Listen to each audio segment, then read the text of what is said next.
Sir ஆர்ஏஜினா என்னன்னு தெரியாது உங்களுக்கு. ஆர்ஏஜினா என்ன, அது ஏன் இப்போ ட்ரெண்ட் ஆகிட்டு இருக்குன்றதுலேருந்து ஆரம்பிச்சிடலாம் சார். சரி, ஆக்சுவலாக வந்து ஆர்ஏஜி அப்படின்னா வந்து Retrieval-Augmented Generation அப்படின்னு சொல்லுவாங்க தம்பி.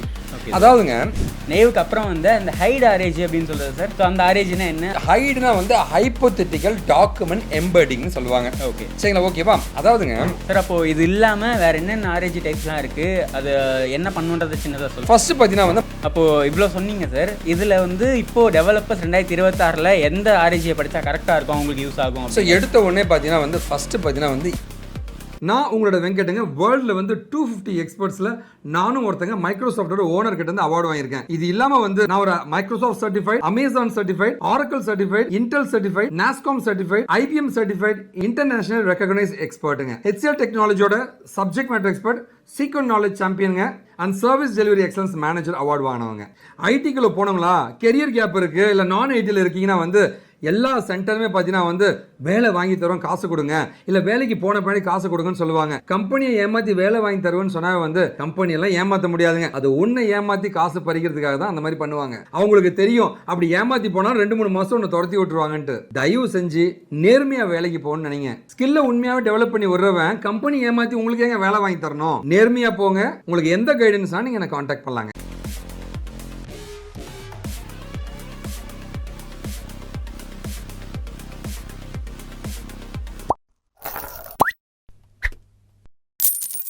இப்போல்லாம் ChatGPT, கிளாடு இந்த மாதிரி ஏஐஸ்லாம் நம்ம யூஸ் பண்ண ஆரம்பித்ததுக்கப்புறம் இன்ஸ்டாகிராம், யூடியூப் எங்கே போனாலும் ஏஐ பற்றின ஏதாவது ஒரு கான்செப்ட் எடுத்தாங்கன்னா ஆர்ஏஜி அப்படிங்கிற ஒரு கான்செப்ட் எல்லா இடத்துலையும் வந்துட்டே தான் இருக்குது. அந்த ஆர்ஏஜினா என்ன, அதில் என்னென்ன டைப்ஸ் இருக்குது, அதில் எது பெஸ்ட்டு, நம்ம எதை யூஸ் பண்ணணும் அப்படிங்கிற எல்லா டீட்டெயில்ஸையும் சார் கிட்ட கேட்டு தெரிஞ்சுக்கலாம் வாங்க. வணக்கம் சார். வணக்கம் அன்பு தம்பி தங்கைகளுக்கு வணக்கம். இந்த ஏஐ சீரீஸில் வந்து நாம் இப்போ பார்க்குற அந்த ஆர்ஏஜின்றது ரொம்ப இம்பார்ட்டன்ட். இப்போ லேட்டஸ்ட்டாக ட்ரெண்டிங்காக போயிட்டுருக்கேன்.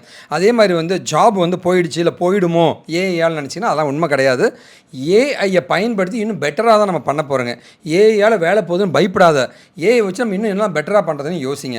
அப்படிலாம் வந்து ஏஐ லேர்ன் பண்ணிக்கிட்டு அடுத்த ஃபீல்டுக்குள்ளே போக ட்ரை பண்ணுங்கள். நீங்கள் வந்து ஒரு வேளை ஏஐ மாதிரி டெக்னாலஜிக்கல் கோர்சஸ்லாம் படிக்கணும்னு ஆசைப்பட்டீங்க, ப்ரொஃபைலை மாற்றணும்னு நினச்சிங்கன்னா வந்து என்னோட contact number, mail ID, Instagram கொடுத்துட்டு காண்டாக்ட் பண்ணலாங்க. ஸோ இந்த கோர்சஸ் எல்லாமே வந்து கண்டிப்பாக படிக்கக்கூடாதுங்க, யார் பிரெயின் வாஷ் பண்ணாலும். இந்த கோர்சஸ் எல்லாமே இப்போதைக்கு பாசிபிலிட்டியாக நல்லா இருக்கிற கோர்சஸ்ங்க. ஃப்யூச்சர்லேயும் நல்லாயிருக்கும். இந்த கோர்சஸ் நீங்கள் படிக்கலாங்க.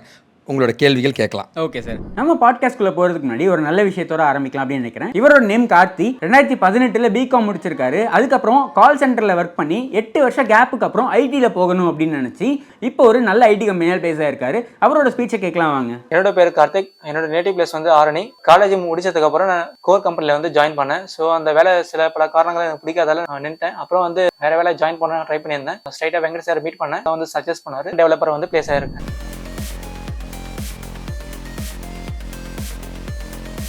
சார் ஆர்ஏஜினா என்னன்னு தெரியாது உங்களுக்கு. ஆர்ஏஜினா என்ன, அது ஏன் இப்போ ட்ரெண்ட் ஆகிட்டு இருக்குன்றதுலேருந்து ஆரம்பிச்சிடலாம் சார். சரி, ஆக்சுவலாக வந்து ஆர்ஏஜி அப்படின்னா வந்து Retrieval-Augmented Generation அப்படின்னு சொல்லுவாங்க தம்பி. அதாவதுங்க ChatGPT இருக்குங்க, நான் ஒரு இன்புட் தரேன். பைத்தான் என்றால் என்ன அப்படின்னு ஒரு இன்புட் நான் தரேன். ChatGPTக்கு நான் தரும்போது வந்து அது வந்து நிறைய இன்ஃபர்மேஷன் ஸ்டோர் பண்ணியிருக்கோம். அது பேர் தான் லார்ஜ் லாங்குவேஜ் மாடல், LLMன்னு சொல்லுவாங்க. அதுலேருந்து டேட்டா ரிட்ரீவல் எடுத்து கொடுக்கும். சூப்பர். ஆனால் நிறைய டேட்டா அப்டேட் ஆகிட்டே இருக்கு இல்லையா, ஃப்ரெஷ்ஷான டேட்டா. இப்போது நான் இருக்கேன், நான் நேற்று வரைக்கும் படித்து வச்சுருக்கேன், ஆனால் இன்றைக்கானது எனக்கு தெரியாது இல்லையா. இன்றைக்கான ஃப்ரெஷ் டேட்டா வேணும் அப்படின்னா வந்து அதையும் எடுத்து பண்ணலாமேன்னு திங்க் பண்ண ஆரம்பித்தாங்க. இப்போ ChatGPTயோட அந்த ChatGPT மாதிரி இருக்கிற ஏஐயோடைய அட்வான்ஸ் வெர்ஷன் தான் இந்த ஆர்ஏஜி. ஆர்ஏஜினா என்ன, உன்னோட லார்ஜ் லாங்குவேஜ் மாடல் இருக்கிற ட்ரைனிங் டேட்டாவை எடுத்துக்கோ, ஃப்ரெஷ்ஷாக இப்போ இருக்க கரண்ட் டேட்டாவை ரிட்ரீவ் பண்ணு நெட்லேருந்து, ரெண்டுத்தையும் கம்பைன் பண்ணி எனக்கு சூப்பராக டேட்டா கொடுன்றது தான் இந்த ஆர்ஏஜின்னு சொல்கிறாங்க. Okay sir.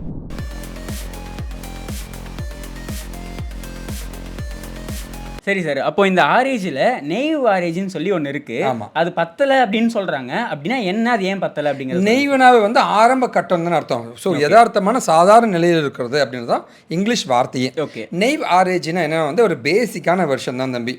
அந்த டேட்டாவை எடுத்து அது கொடுக்கும் போது ஏதாவது ரீஸ்ட்ரக்சரிங் பண்ணணுமா, இல்லை ரீஃபில்டர் பண்ணணுமா, ரீசெக் பண்ண அதெல்லாம் எதுவும் பண்ணாது. அந்த எல்எல்எம் கூட வந்து ஃப்ரெஷ் டேட்டாவை எடுத்து கொடுக்குறது தான் இதோட வேலையங்க. ஃபார் எக்ஸாம்பிள் இது எப்படி நடக்குன்னா வந்து ஒரு யூசர் ஒரு கொரி அடிக்கிறார். கொரி அடித்த உடனே வந்து அது நெட்டில் போய் சர்ச் பண்ணும்.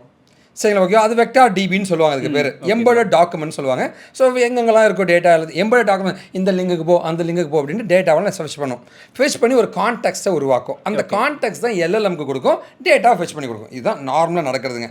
ஓகேவா? இதில் வந்து இன்னும் ரேங்கிங்லாம் பண்ணுறதா எதுவுமே பண்ணாமல் தரக்கூடியது தான் இந்த நெய்வ் ஆர்ஏஜின்னு சொல்லுவாங்க. அதனால தான் வந்து இன்னும் அட்வான்ஸான ஆர்ஏஜிஸ்லாம் வந்துகிட்டு இருக்கு. Okay sir.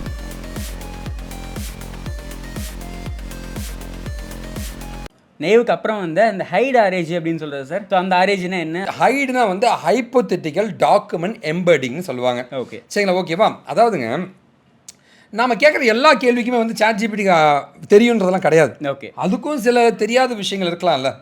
சரிங்களா, ஓகே. ஏன்னா இட் இஸ் பில்டிங். ஆமாம், நிறைய நியூ இன்ஃபர்மேஷன் வருங்க. அதுக்கிட்ட இருக்க டேட்டா பாருங்க. இந்த சோஃபா இருக்குது, இந்த சோஃபாவில் எஜ்ஜில் வந்து கொஞ்சம் கலர் கம்மியாக இருக்குன்னு வச்சுங்க. அதை பற்றி கேட்கணும். ஃபஸ்ட்டு டைம் நான் கேட்குறேன், ஏன் அந்த எல்எல்எம்க்கு தெரியாமல் இருக்கலாம் இல்லையா, அந்த மாடலுக்கு தெரியாமல் இருக்கலாம் இல்லையா. அப்போ வந்து இவன் என்ன பண்ணுறான்னா, இந்த எல்எல்எம்ஏ என்ன பண்ணுறான்னா வந்து ஒரு ஹைப்போதெட்டிக்கல் எம்பெடிங் டாக்குமெண்ட்டை உருவாக்குறான். ஓகே, டெம்பரவரியாக அது ரெலவெண்ட்டான டாக்குமெண்ட் உருவாக்குறான். எனக்கு தெரியாதுன்னு சொல்கிறத விட அது சம்பந்தமான சில டேட்டாக்கள்லாம் வந்து ஒரு டாக்குமெண்ட்டாக எடுத்துகிட்டு அதை வந்து யூசர் கொரியாக பயன்படுத்தி, ஸோ உங்களோட யூசர் கொரி வருது, ஹைப்போதெட்டிக்கல் எம்பெடிங் டாக்குமெண்ட் எல்எல்எம்ஏ உருவாக்கிடுது. ஓகே, முன்னாடி நான் என்ன சொன்னேன், எல்எல்எம் கடைசியாக வருதுங்க. இப்போ எல்எல்எம் உருவாக்கி தான் அது நெட்டில் போய் சர்ச் பண்ணுறாங்க, கான்டெக்ஸ்ட்டை உருவாக்குறாங்க, திரும்ப அந்த எல்எல்எம்க்கு அது இன்ஃபர்மேஷனாக வருதுங்க. இதை வச்சு அந்த டேட்டாவை ரெடி பண்ணி உங்களுக்கு அவுட்புட்டாக கொடுக்குறது தான் ஹைப்போதெட்டிக்கல் டாக்குமெண்ட் எம்பெடிங் சொல்கிறாங்க. இது ரொம்ப அட்வான்ஸ் ஆரேஜிங்க வென் கம்பேர் டு நெய்வுங்க. ஓகே, அதனால தான் ChatGPT வந்து அது தெரியாதுன்னு சொல்கிறதுக்கு பதிலாக ஏதோ ஒரு ஆன்சரை சொல்லுது. எக்ஸாக்ட்லி. அது டியூனப், அந்த மாடல் பில்ட் ஆகிட்டே இருக்குங்க. அதான் உண்மை. நம்ம 2 பேரும் தேர்ந்ததில் தெரிஞ்சுக்கிட்ட விஷயங்களை வச்சுட்டு அது இன்னும் நம்ம மனுஷன் மூலமாக தான். ஓகே, அப்படி டெய்லி அது கற்றுக்கிட்டே இருக்குங்க. அதான் உண்மை.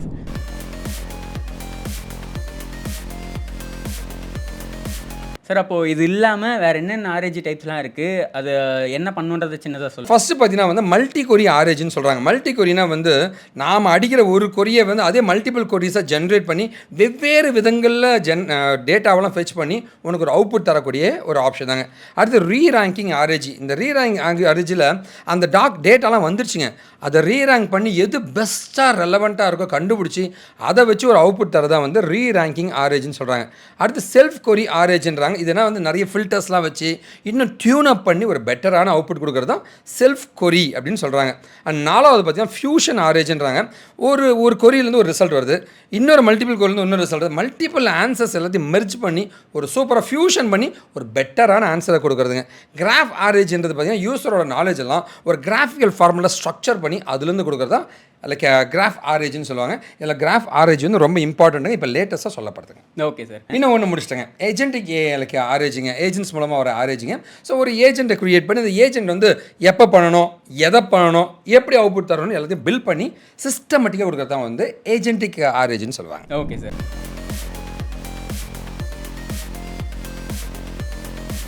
அப்போது இவ்வளோ சொன்னீங்க சார். இதில் வந்து இப்போது டெவலப்பர்ஸ் 2026 எந்த ஆர்ஏஜியை படித்தா கரெக்டாக இருக்கும், அவங்களுக்கு யூஸ் ஆகும்? ஸோ எடுத்த உடனே பார்த்தீங்கன்னா வந்து ஃபஸ்ட்டு பார்த்தீங்கன்னா வந்து ஏஐனா என்ன, சரிங்க பாருங்கள், டக்குன்னு ஆர்ஏஜில் போய் இந்த ஆள் சொல்லிட்டார் ஆர்ஏஜி போய் பயங்கரமாக படிக்கலாம், அதெல்லாம் நினைக்காதீங்க.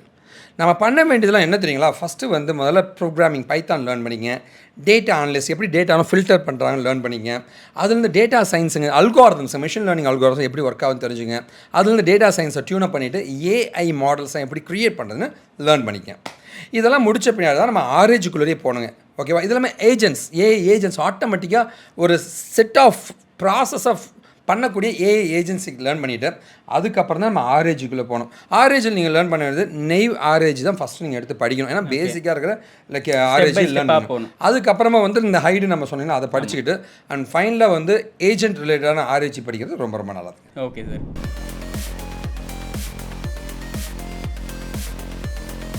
ஸோ ஏஐ அண்ட் மற்ற டெக்னாலஜி எது லேர்ன் பண்ணுறதா இருந்தாலும் முதல்ல எக்ஸ்பர்ட்ஸை மீட் பண்ணுங்கள். ஸோ எங்களை மாதிரி பீப்புள்கிட்ட நீங்கள் கைடன்ஸ் வாங்கிட்டு அதுக்கப்புறமா ஒரு விஷயத்தை படிச்சுட்டு லைஃப்பில் மாற ட்ரை பண்ணுங்கள். ஸோ இது எல்லாமே வந்து நாம் கண்டக்ட் பண்ணிட்டு இருக்க கோர்சஸ்ங்க. உங்களுக்கு ஏதாவது கைடன்ஸ் வேணால் வந்து கண்டிப்பாக காண்டாக்ட் பண்ணுங்கள். நம்பிக்கையோடு போராடுங்க, நாம் ஜெயிப்போங்க. உங்களுக்கு எல்லா உதவியும் பண்ண நாங்கள் தயாராக இருக்கோங்க. ஸோ நன்றி, வணக்கம். நாம் வீழ்ந்தாலும் நம் இனம் மாவட்டங்க. வாழ்க தமிழ், நன்றி தம்பி. ஸோ இப்போ நம்ம பார்த்த பாட்காஸ்ட் ரிலேட்டடாக நிறைய கொஸ்டின்ஸை கமெண்ட் செக்ஷனில் கேட்டிருக்கீங்க. வாங்க அதுக்கான ஆன்சர் ஒவ்வொன்றா பார்க்கலாம். ஸோ ஆர்ஏஜினா என்னன்னு பார்த்தோம். ஆர்ஏஜினா என்னன்னு சிம்பிள் டேர்ம்ஸில் சொல்லுங்கன்னு கேட்டிருக்கீங்க. ஸோ ஆர்ஏஜி அப்படிங்கிறது எல்எல்எம்மையும் எக்ஸ்டர்னல் டேட்டாவையும் நம்ம யூஸ் பண்ணுறது தான் இந்த ஆர்ஏஜி. ஸோ இதில் வந்து கெஸ் பண்ணுறதுக்கு பதிலாக ஏஐ சர்ச் பண்ணி அதுக்கப்புறம் ஆன்சர் பண்ணும். ஸோ அதனால ரிசல்ட்ஸ் அக்யூரேட்டாகவும் லெஸ் ஹாலுசினேஷனோடவும் இருக்கும். ஸோ ஆர்ஏஜி ஏன் இப்போ 2026 இம்பார்ட்டன்ட் அப்படின்னு கேட்டிருக்கீங்க. ஸோ எல்எல்எம் மட்டும் இருந்தால் அவுடேட்டட் டேட்டா உள்ள வரும். ஆர்ஏஜி இருக்கும்போது ரியல் டைம் டேட்டாவும் கம்பெனி டேட்டாவும் யூஸ் பண்ண முடியும். ஸோ அதனாலேயே 70%க்கு மேலே ஜென்ஏஐ ஆப்ஸ் வந்து இதை யூஸ் பண்ணிட்டு இருக்காங்க. ஸோ நெய்வ் ஆர்ஏஜி அப்படின்னா என்னன்னு சிம்பிளாக சொல்லியிருக்கீங்க. ஸோ பேசிக்கான பைப்லைன் தாங்க இது. ஸோ query, அதுக்கப்புறம் டேட்டாவை ரிட்ரீவ் பண்ணுறது, அதை வச்சு ஜெனரேஷன் பண்ணுறது. ஸோ இது ஈஸியாக பில்ட் பண்ண முடிஞ்சாலும் ஸோ காம்ப்ளெக்ஸான queriesக்கு இது வீக்காக ரியாக்ட் ஆகும். ஸோ நெய்வ் ஆர்ஏஜி எந்தெந்த டைம்ஸில் வந்து ஃபெயில் ஆகுதுன்னு கேட்டிருக்கீங்க. டாக்குமெண்ட்ல இருந்து நம்மளால டேட்டாஸை ரிட்ரீவ் பண்ணுறது கஷ்டமாக இருக்குது, இல்லை irrelevant-ஆன கண்டெக்ஸ்ட் இருக்குது அப்படின்னும் போதெல்லாம் இது ராங் ஆன்சர்ஸை கொடுக்கறதுக்கான சான்சஸ் இருக்குது. ஸோ அதனாலேயே ரியல் வேர்ல்ட் யூஸ் கேஸில் இதோட அக்யூரேசி ட்ராப் ஆயிடுது. ஸோ ஹைட் ஆர்ஏஜி அப்படின்னா என்னன்னு கேட்டிருக்கீங்க. ஸோ ஏஐ வந்து ஃபேக் ஆன்சர்ஸை ஃபஸ்ட்டு கிரியேட் பண்ணி அதை வச்சு டாக்குமெண்ட்ஸில் பெட்டர் சர்ச்சஸை பண்ணி ஸ்மார்ட்டான ட்ரிக் மூலியமாக பெட்டரான ரிசல்ட்ஸை கொடுக்கறது தான் இந்த ஹைட் ஆர்ஏஜி. ஸோ எப்போ இந்த ஹைட் ஆர்ஏஜியை யூஸ் பண்ணலான்னு கேட்டிருக்கீங்க. எப்போல்லாம் ஒரு யூசர் வந்து query கொடுக்கும்போது புரியாத மாதிரியான ஒரு query தராங்க, இல்லை அது பண்ண முடியாத ஒரு டாஸ்க்கை கொடுக்குறாங்க, இல்லை ஷார்ட்டான queryயை கொடுக்குறாங்களோ அப்போல்லாம் இது நமக்கு சர்ச்சோட ரெலவன்ஸை இம்ப்ரூவ் பண்ணுறதுக்கு ஹெல்ப் பண்ணும். ஸோ மல்டி query ஆர்ஏஜி அப்படின்னா என்னன்னு கேட்டிருக்கீங்க. ஸோ ஒரு கொஷன் இருக்குன்னா அதுக்கு மல்டிபிள் வேரியேஷன்ஸ் கொடுக்கலாம். அது மட்டும் இல்லாமல் மோர் queries-ஆக இருக்கும்போது நிறைய டேட்டா கிடைக்கும், at the same time better ஆன்சர்ஸும் கிடைக்கும். ஸோ ரீரேங்கிங் இன் ஆர்ஏஜினா என்னன்னு கேட்டிருக்கீங்க. ஸோ ரிட்ரீவ்டு டாக்குமெண்ட்ஸை ஷார்ட் பண்ணி அதிலிருந்து பெஸ்ட் கண்டென்ட்டை எல்எல்எம்க்கு கொடுத்து ஆன்சர்ஸோட குவாலிட்டியை இம்ப்ரூவ் பண்ணுறது தான் இந்த ரீரேங்கிங். ஸோ ஏஜென்டிக் ஆர்ஏஜி அப்படின்னா என்ன, அது ஏன் ட்ரெண்டிங்கில் இருக்குன்னு கேட்டிருக்கீங்க. ஸோ இது என்ன பண்ணுன்னா எப்போ சர்ச் பண்ணணும், எதை சர்ச் பண்ணணும், எதுக்கு என்னென்ன டேட்டாஸ் எல்லாம் யூஸ் பண்ணணும் அப்படின்னு சொல்லி ஒரு ஸ்மார்ட் அசிஸ்டன்ட் மாதிரி ஒர்க் பண்ணும், வெறும் டூல் மாதிரி ஒர்க் ஆகாமல். ஸோ எந்த ஆர்ஏஜியை இப்போ இருக்கக்கூடிய பிகினர்ஸ் யூஸ் பண்ணணும்னு கேட்டிருக்கீங்க. ஸோ எப்பவுமே சிம்பிளாக ஸ்டார்ட் பண்ணுங்கள். நெய்வ் ஆர்ஏஜிலேருந்து பேசிக்லேருந்து ஆரம்பிச்சு அதுக்கப்புறம் ஹைடு, மல்டி query, ரீரேங்கிங், அதுக்கப்புறமா அட்வான்ஸ்டாக graph RAG and agentic RAG போயிடுங்க. ரொம்ப பெருமையாகவும் சந்தோஷமாக சொல்ல ஆசைப்படுறது இவங்க எல்லாமே நம்மகிட்ட படித்து பிளேஸ் ஆன ஸ்டூடெண்ட்ஸ்.